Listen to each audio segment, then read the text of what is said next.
Hello everyone, and welcome back again for another build.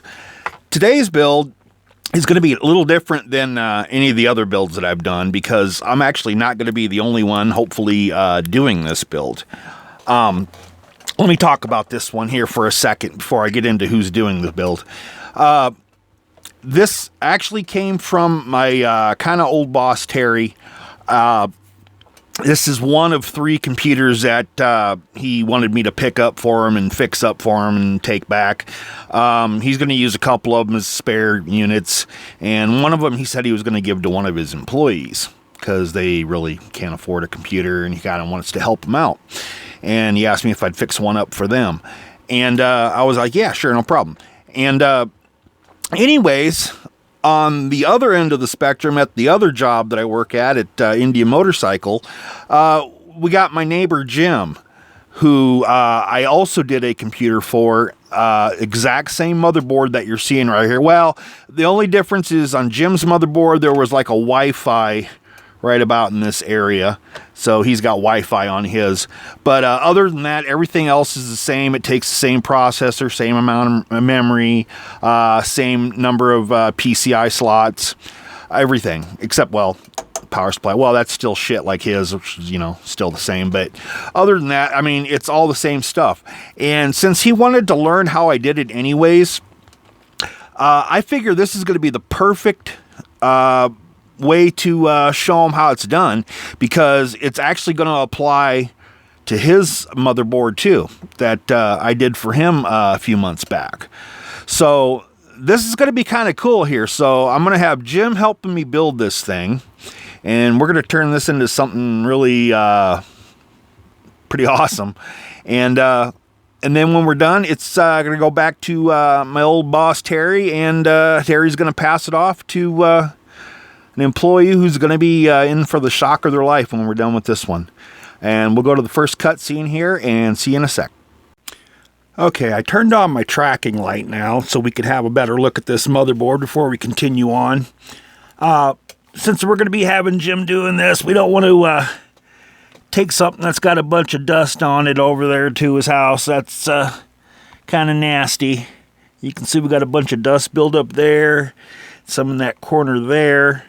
So I'm going to take the data vac over here real quick after I'm done with this video, and I'm going to give it a good dusting. This board will take 16 gigs of RAM max DDR3 if you're looking to upgrade this thing. This will take a Core i7 3770 max if you're looking to upgrade the processor. What I'm going to put in this one is something that's just about the same as that i7 3770. I'm going to put a i5 3570 in it instead. Right now it has a Core i3 3420, if I remember right, which is basically the same gigahertz as the Core i5 that's going to go in here, except the Core i5 has 2 more cores on it. So that just kind of gives it a little more processing power, and it's just about equivalent to that 3770, and it costs about half the price. So that's the one that's going to go into this computer. It's also going to go into a new case, and I got that coming in. That's why I'm actually going to prep all this stuff before I go over to Jim's house with all the parts and stuff. I got most of the parts that I need for it actually on the shelf, because Terry had pre-planned this anyways, and I had gotten the parts for him. We were just waiting for the machine to become free so I could do what he wanted me to do with it. So a lot of the stuff I got already, and some of the stuff I got in parts boxes. That's going to look pretty cool in here.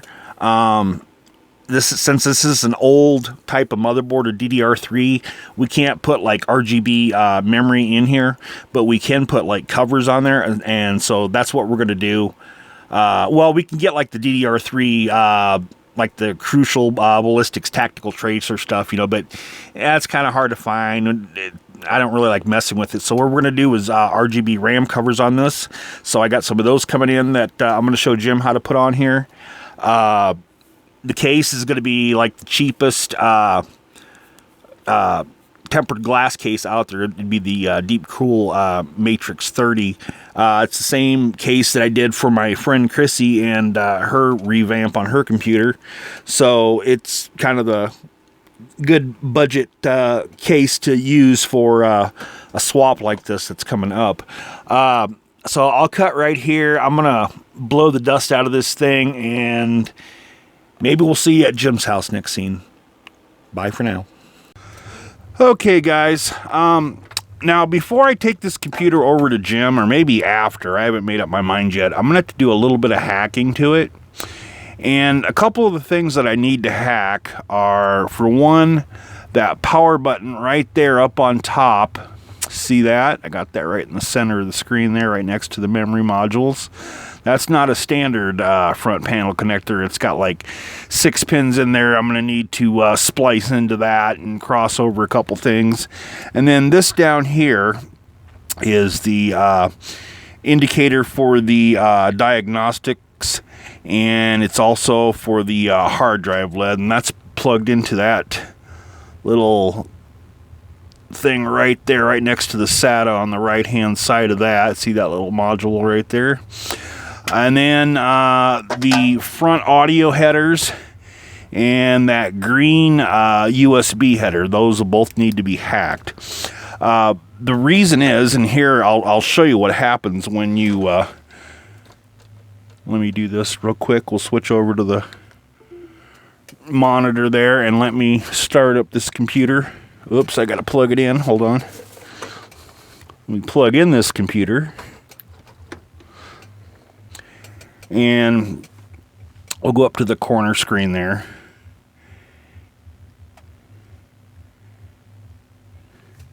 Oops.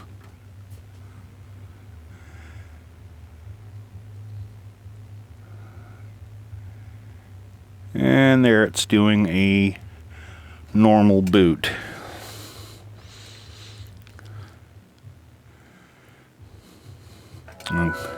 Okay, now let me power that down real fast here. Okay, and we'll go back over here, and I'm just going to unplug the audio header right there for that, and then we'll go back and we'll boot it up again, and let's watch what happens.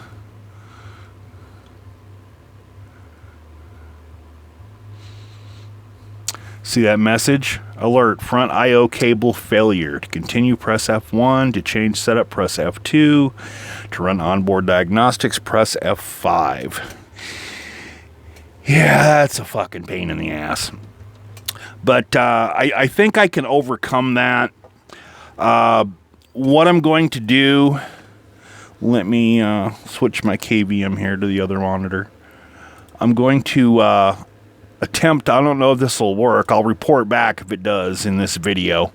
I'm going to use one of these, a Magic Shell 9-pin HD audio 1 female to 2 male splitter Y cable.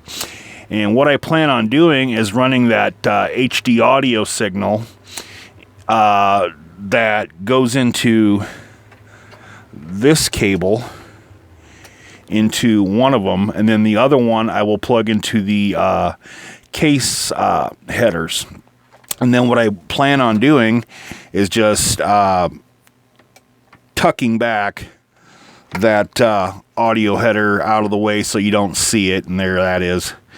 It's got some kind of sensor in it. I don't know if it's because it's picking up the ground or what it is, but I'm not going to fuck around with it too much and try to solve it. Maybe I will on another OptiPlex 3010 sometime, but this one I actually need to get done before Christmas, so I'm not going to play around with it too much. These USB headers too, they also, I'm guessing with the way it looks, it's just maybe the ground that it's picking up, and then most USB headers should have a ground. But from what I understand, when you plug this into a computer that isn't, or a case that isn't a Dell case and doesn't have these proprietary ones, that you're going to get that F1 message on the screen. What I'm looking to do is eliminate that F1 message if I can. So I'm going to have to do a couple hacks to this. So we got that going on there, and then these right here, which has got the female to female and male to female and male to male plugs. I'm going to take those and I'm going to use one of these right here so you can see that. What this does is it allows me to splice into something without let me open it up here so you can see it. Allows me to splice into something without stripping the wires out. All you do is you just put your new end in there, and then you click it down with a pair of needle nose, and it's pretty permanent. That's actually I use these a lot when I'm fixing say like power supply fans that have proprietary fans that you need to change the connectors for, and maybe it's soldered in. What I'll do is I'll snip the wires out and then put the new fan in, and then I'll crimp them down with one of these so none of the wires are exposed, and then fix them that way. But that's what I plan to do with this OptiPlex, is I'm going to hack these right here, make that look nicer than just, you know, stripping it out and wiring it up and testing like I'm doing right here. Let's see if we can get some. Is that even showing up? No, I don't. Let's see if I can switch my screen here.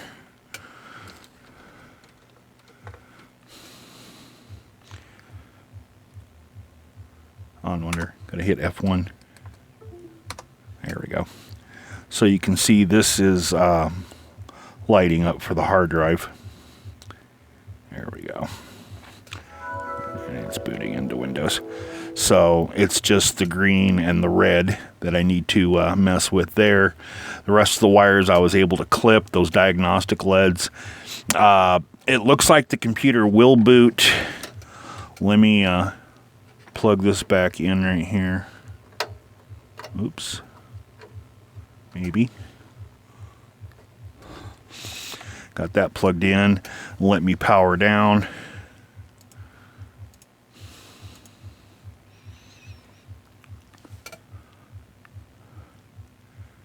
Okay, power down and power back on again.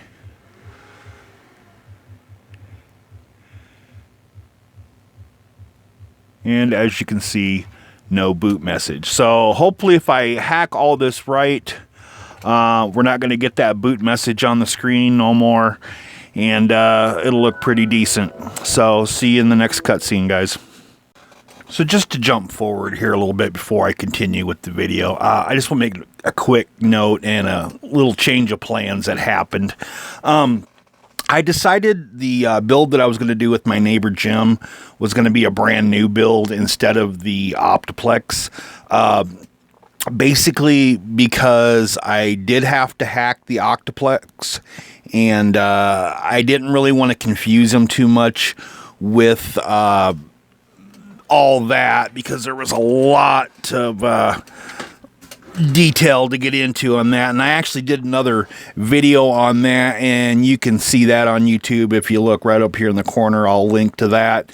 But this one's finished. Let me cut here. We'll go back to what I was talking about and continue on with that, and then we'll come back to this.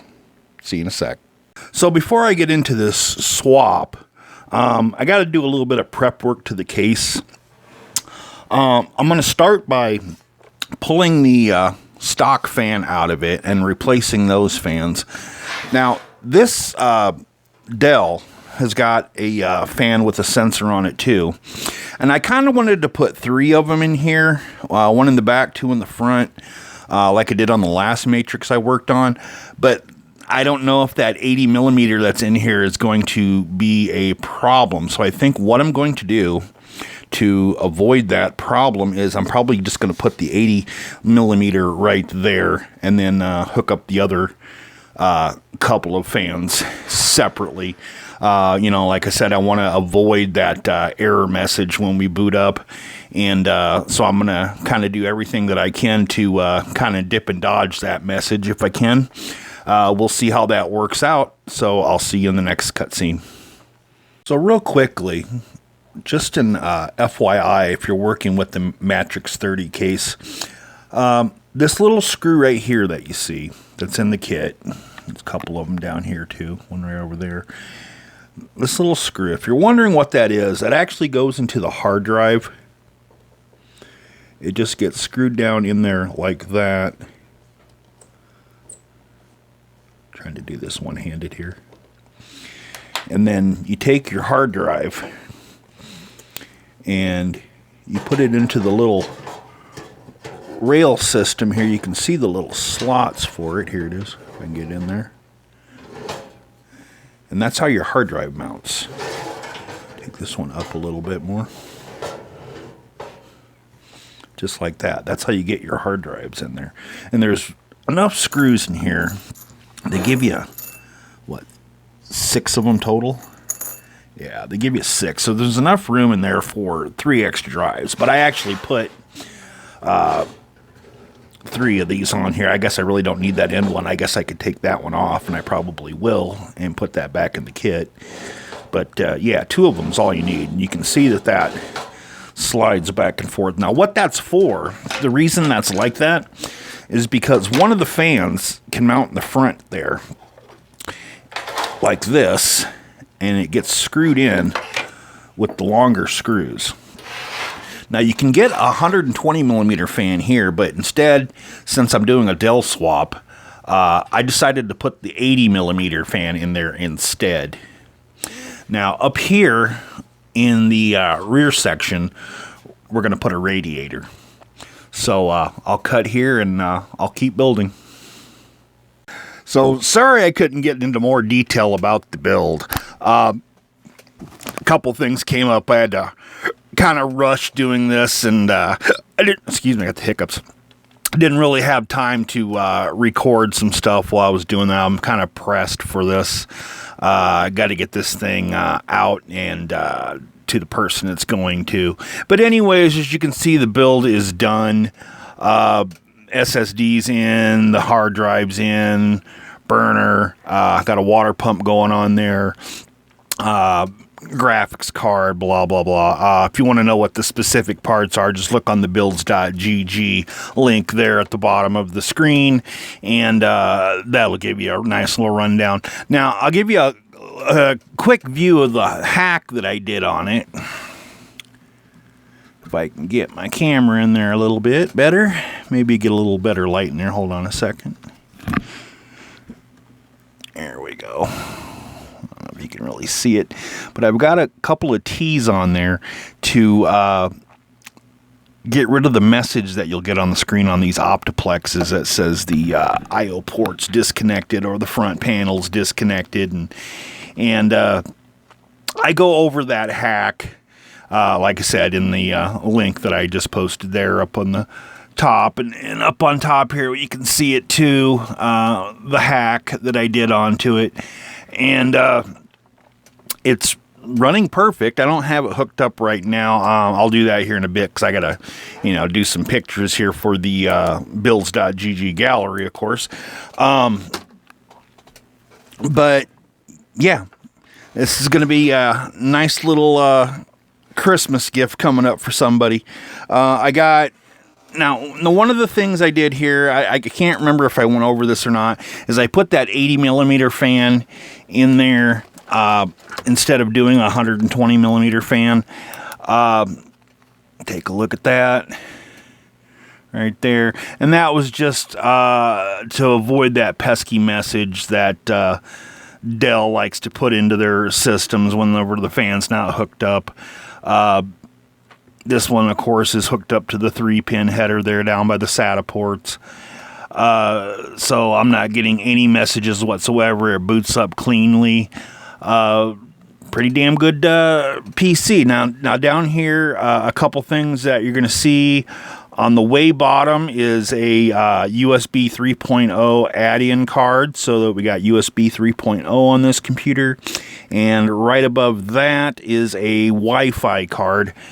And we got Wi-Fi going on the back here, and we'll give you a view of the back side. So, yeah. That's this is going to make a pretty nice computer for somebody. That's for damn sure. I'm proud of it. You know, and I like the MATREXX case. It's a, you know, I did another build in it before for my friend Chrissy. And, you know, it's like the cheapest tempered glass case there is, as far as I know. And it's not too bad to work with. I think it could probably use a little bit more room in the back to stuff wires and for cable management and what have you. It's kind of hard. I mean, if you want to try, you could probably get some cable mod extensions in there.